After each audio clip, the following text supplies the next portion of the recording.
शिवाय। भगवान थोड़ी ना कहेगा कि तू मेरे पास में आए तो मेरे चरण की रज लेकर जा। भगवान थोड़ी ना कहेगा कि मेरे पास में आकर तू ये लेकर जा।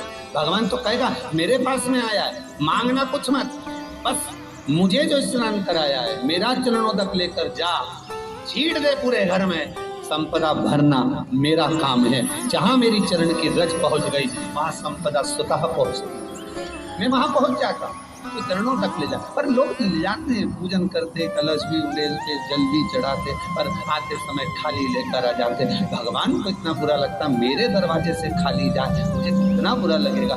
जो आए वो भर कर जाए, भले 2 बूंद लेकर आओ, पर उसमें चरणों तक थोड़ा सा लेकर अवश्य।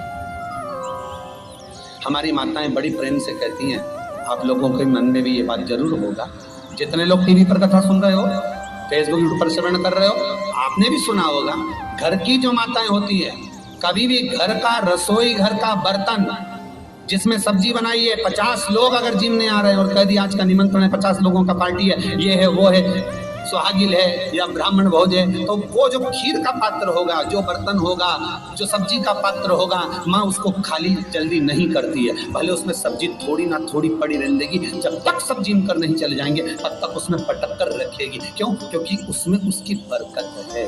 उसी तरह जल चढ़ाने के बाद हम जब लेकर आते हैं पात्र के अंदर, ये उसमें उसकी बरकत है।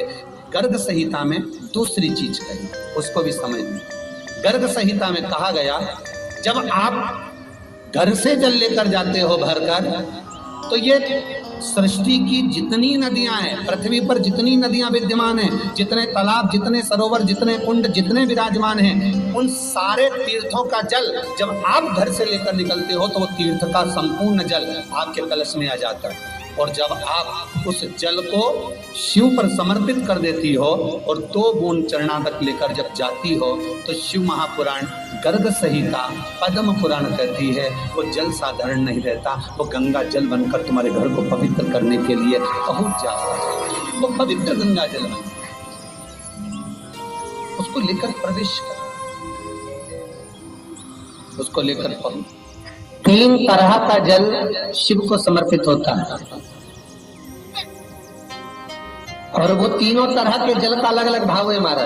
पहला जल सादा, घर से पानी लेकर गए, जल लेकर गए, शंकर को चढ़ाया, वो हमने घर का अपना एड्रेस बता दिया, भगवान शिव को जल चढ़ाकर अपने आनंद के लिए शंकर से कुछ प्राप्त कर लिया। दूसरा जल, जल के कलश में थोड़ा सा इत्र डालकर शंकर को जब समर्पित करते हैं, तो महाराज घर में अगर कोई व्यक्ति बहुत रोगीला है, बहुत रोगीला, एक शिव महापुराण में, स्कंद पुराण में, नर्मदा पुराण में, भविष्य पुराण में, अग्नि पुराण में, नारद पुराण में, बरहा पुराण में, वामन पुराण में जितनी चीजें लिखी गई है, एक एक प्रैक्टिकल कर देखो, तो शिव महापुराण, स्कंद पुराण का ये भाव याद करिए कि 1 लोटे पानी में इत्र मिलाकर, जल में इत्र मिलाकर, बहुत रोगीला व्यक्ति, बहुत बीमार व्यक्ति है, 1 लोटा पानी उसका हाथ का स्पर्श कराकर शंकर को चढ़ाना प्रारंभ कर दीजिए। महाराज केवल 5 या 7 दिन चढ़ाओ, और वो 7 दिन के बाद में उस बीमार व्यक्ति का क्रम देखिए कि उसमें कितना आराम लगा है।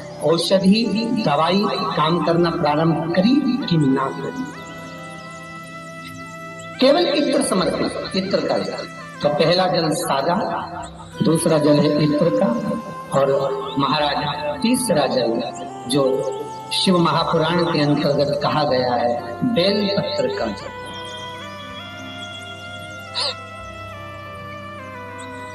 तीसरा जो जल है वो बेलपत्र का जल। बेलपत्र का जल कैसा? तो महाराज शिव महापुराण की कथा कहती है कि जल के पात्र में एक बेलपत्र अंदर डालकर उस जल के पात्र को ले जाकर शिव को समर्पित करना, अर्थात अपनी मन की कामना भगवान शंकर से कह देना। केवल बेलपत्र के माध्यम, बोलना नहीं है हमको, कुछ हमें कुछ कहना नहीं है, तीन तरह का जल का जो व्याख्यान वर्णन किया गया, एक सादा जल जो भगवान को कहा, आपने अपना एड्रेस बता दिया, आपने अपने मन का भाव बता दिया। इत्र का जो जल चढ़ाया गया वो केवल रोग मुक्ति के लिए चढ़ाया गया। और तीसरा बेलपत्र, अगर उस जल में एक बेलपत्र भी पड़ी हुई है और वो बेलपत्र पड़ा हुआ जल आप जिस भाव से चढ़ा रहे हो, जिस कामना से चढ़ा रहे हो, शंकर वो कामना आपकी पूर्ण कर दे। उनके लिए ये कथा कर दे। पितरों की 3 बेटियां, तीनों से गलती हो गई। आप शिव मंदिर में जाएं, कोई गलती ना हो, जल चढ़ाएं, मना नहीं, छींटा ना लगे, धीरे धीरे चढ़ाएं। और एक बात अच्छे से ध्यान में रखिएगा, शिव मंदिर से जब भी वापिस आए, जल चढ़ाकर अपना फर्ज पूरा अदा कर। फर्ज से मतलब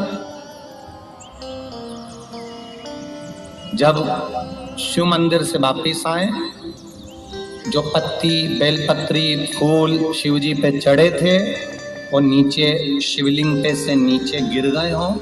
एक शिवलिंग रखा है लाना, मिट्टी वाला नहीं, इधर में कथा चल रही, थोड़ा ध्यान से सुन।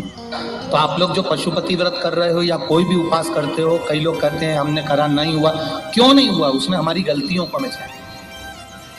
ये देखिए अब